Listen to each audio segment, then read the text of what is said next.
pretty good. What about you? Okay, not bad.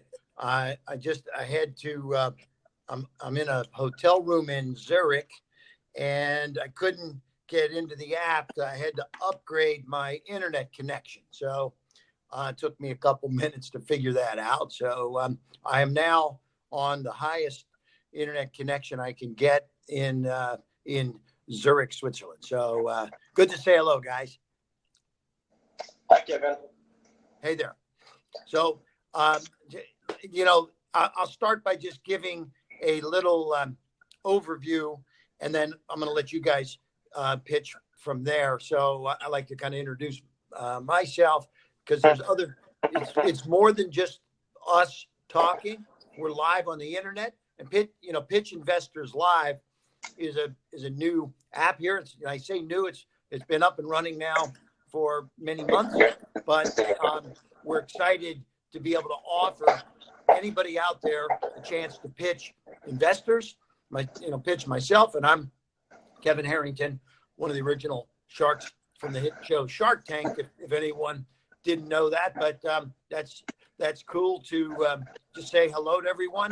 And we've one of the beautiful things about Pitch Investors Live is it isn't just us that's listening, and we know this because one of the interviews and pitches that I took ended up getting funded by somebody that wasn't watching right then and there. So, because this thing gets distributed and it's out there and all of that. So anyway, that's my opening overview. I'm excited to meet you guys. Why don't you give us your names and then go ahead and give us the pitch. Sure. We're very excited to have this opportunity to talk with you about our project, and we also think the platform itself is brilliant. Really getting investors and people with projects together. So about ourselves, I'm Alex. Me and Chris, we are the co-founders of Aryia. We've been knowing each other for I guess almost 10 years now. We started as buddies in university, and we've done a couple businesses here and there together. Which led us to making Ariya, which is the first blockchain-powered smart speaker with focus on data privacy. And as we observe, basically, that's something that the market needs. So explain it. Let me just interrupt you. I'm sorry. Can you tell me exactly what it is? Because you're speaking a little fast, and I didn't. What you said, the market needs it, but I still don't know exactly what it is. Sure, definitely. So basically at Aryia, we are tackling the data privacy issue in a device that listens to you 24/7, your smart speaker.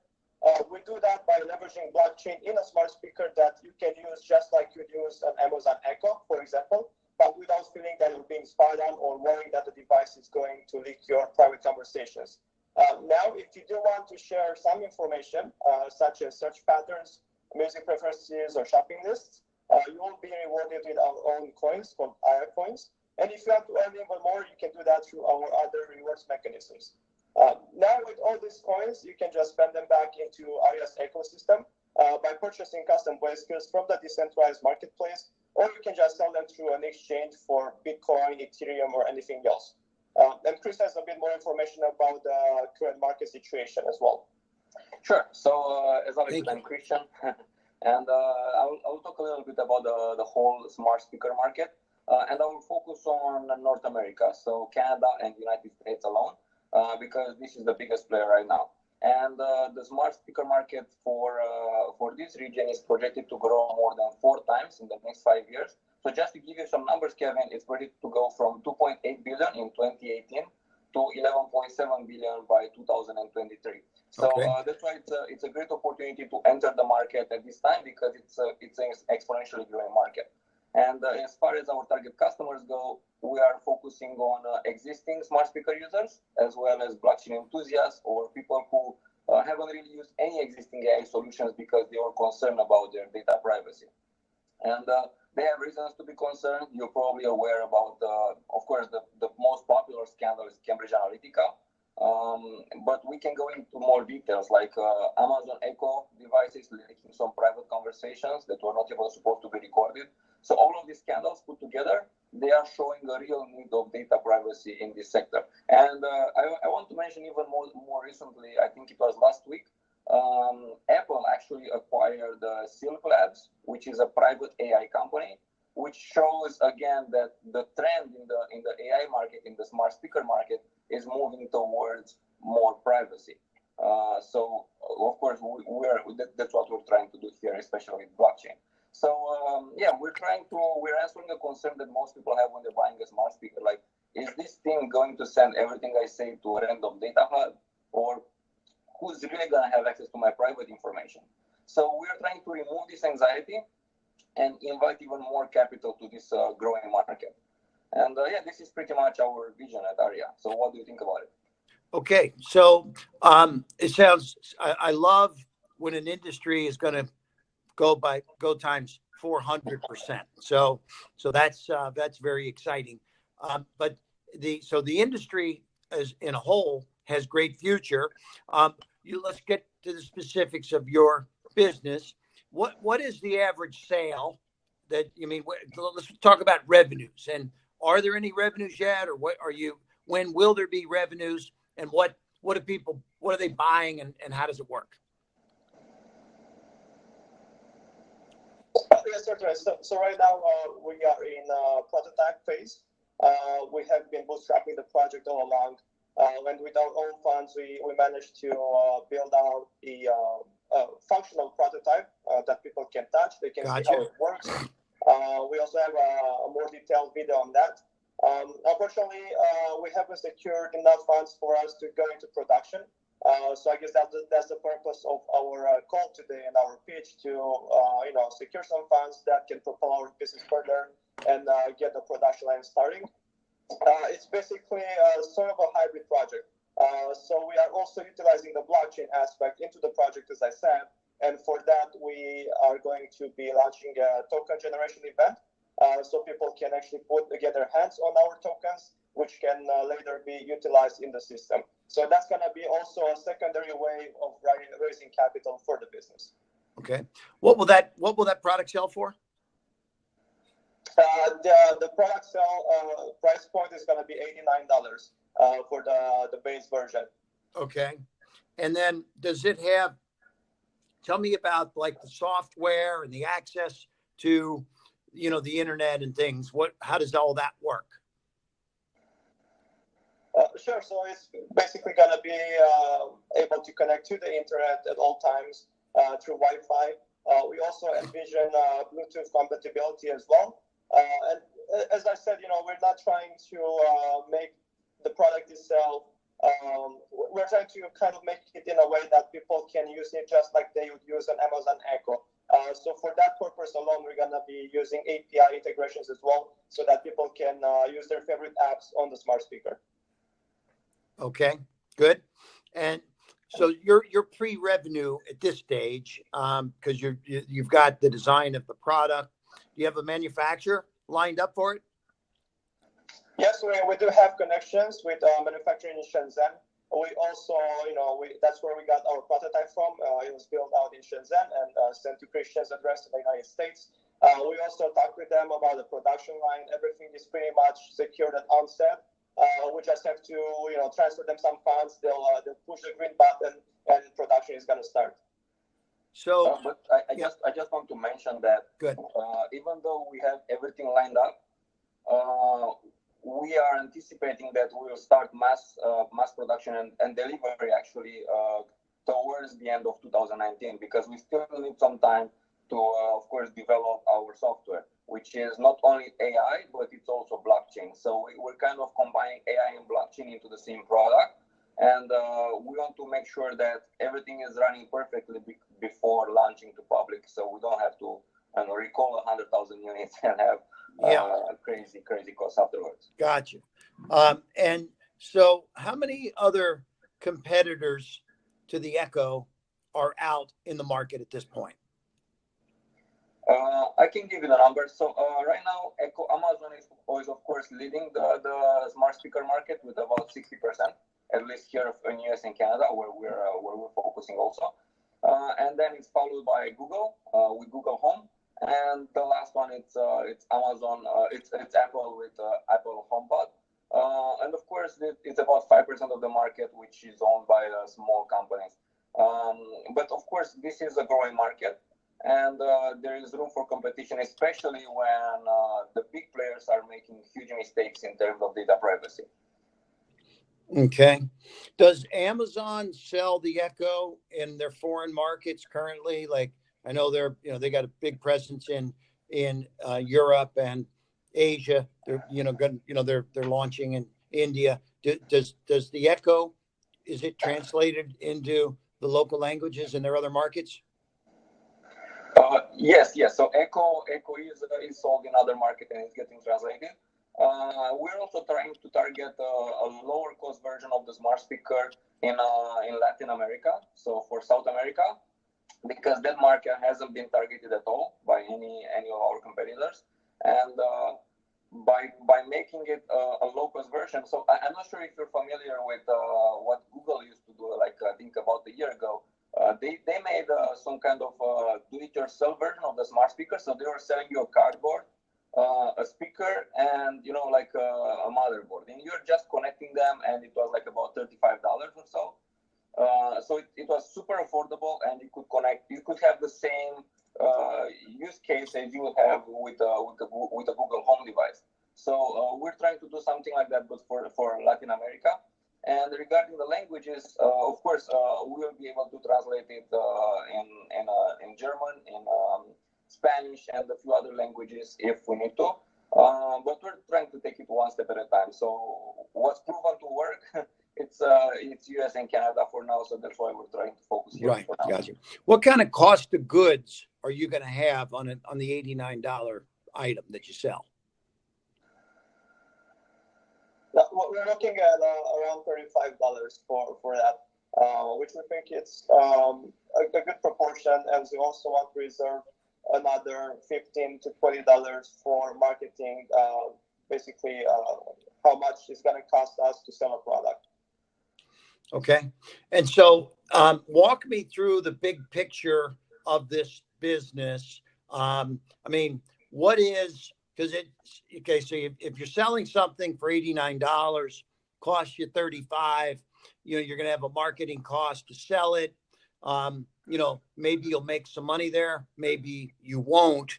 I don't know yet. But is there what's the back end of the business? Where what is, let's say you sell 100,000 of these machines, these smart speakers, what other profit centers can be generated on the back end? Yeah, definitely. That's a very good question, and I think you're spot on, because the back end is actually most of our business. That's where we make most of our money from. We're not trying to be the first, hardware company in the world. The product itself is more of a show for us to actually deliver the AI system to the people. And in that sense, there's going to be a little bit of margin on product sales, but not enough to, go crazy over, as you noticed. So we're going to be actually imposing some fees from the multiple rewards mechanisms. Mine and learn, when people do not use their product, it goes automatically into a mining mode. It verifies transactions in the blockchain, and people get rewarded. There's going to be a Aryia fee imposed on that. As well, if they want to monetize their data, obviously, we're going to be the medium for them to do that, and we're going to be extracting some fees from there. There's going to be fees on the marketplace as well. So when people earn all these tokens through the rewards mechanisms, they can customize their smart speaker by purchasing custom modules and voice commands from our marketplace. And for every transaction that takes place, we're going to be taking out a fee. And that's just a few of the revenue streams that we have. And, our the financial projections have shown that the bulk of our revenue is going to be coming from the back end. Okay, good. Yeah, because, I would imagine once you have, tens of thousands, hundreds of thousands of these out in the homes, that there's got to be, ways that, plug in. Maybe you can, if someone's getting travel information, maybe you can book travel, things like that, right? I don't know where the opportunities are, but one question that I have, because I actually have purchased 2 of these units, but we ended up, for some reason, not using one of them. We used for a while. The one we never really used much. But what is the actual usage in terms of people that buy them? There's got to be a percentage of them that really don't get used on a regular basis.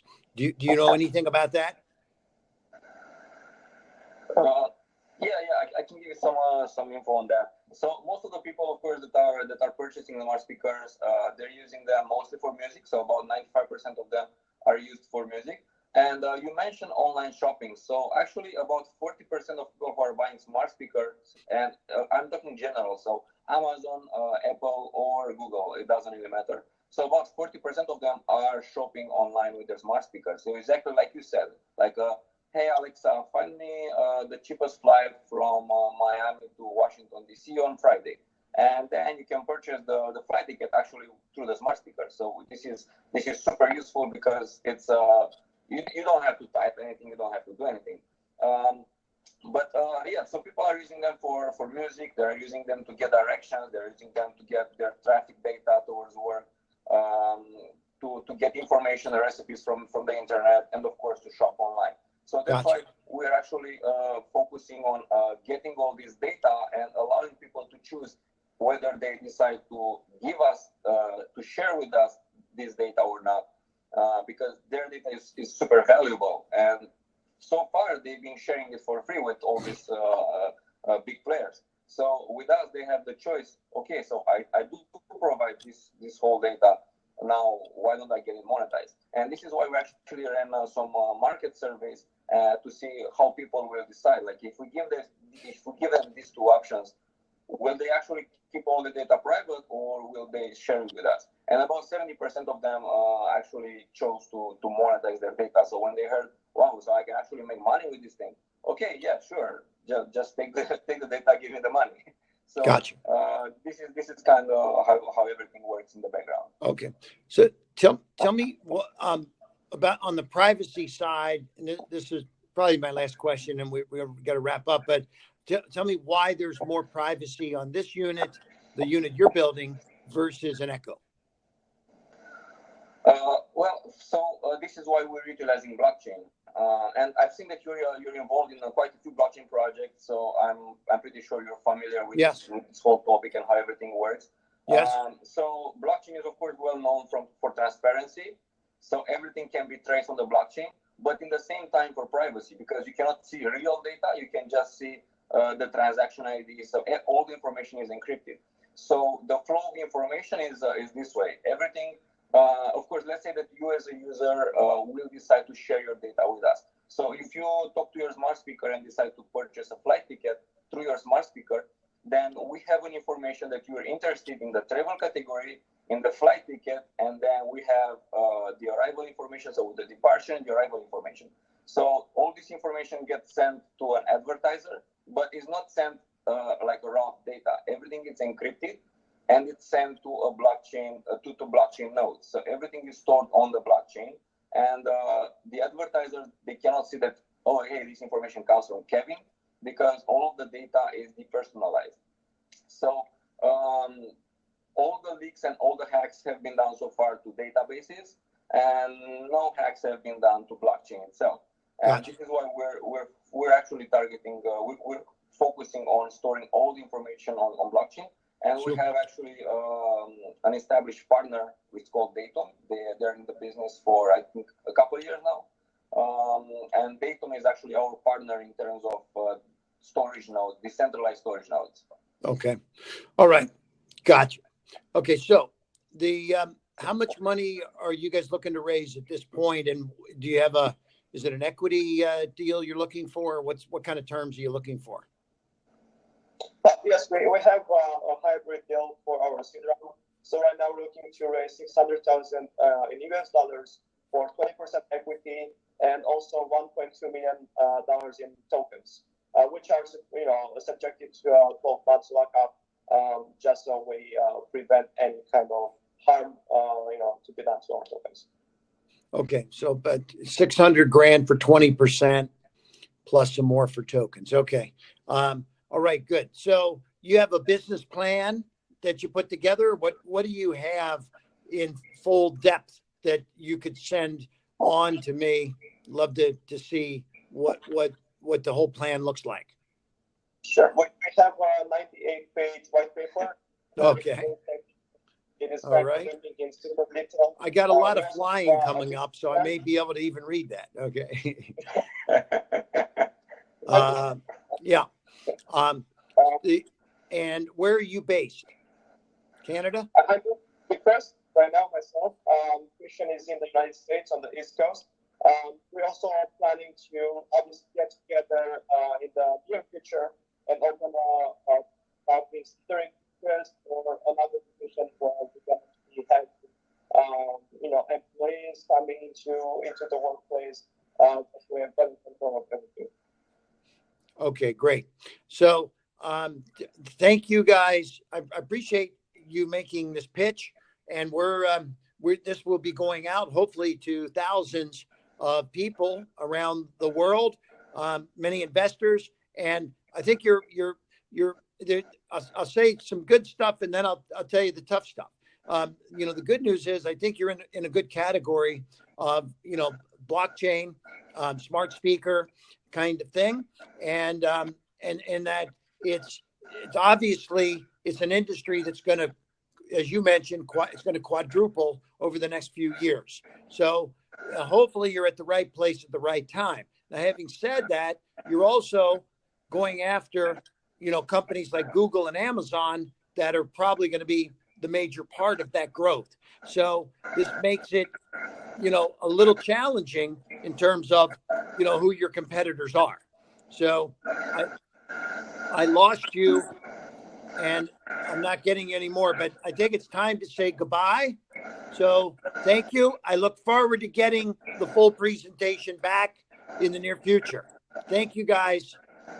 Bye-bye. Thank you so much. Okay, take care. Bye-bye. Bye-bye.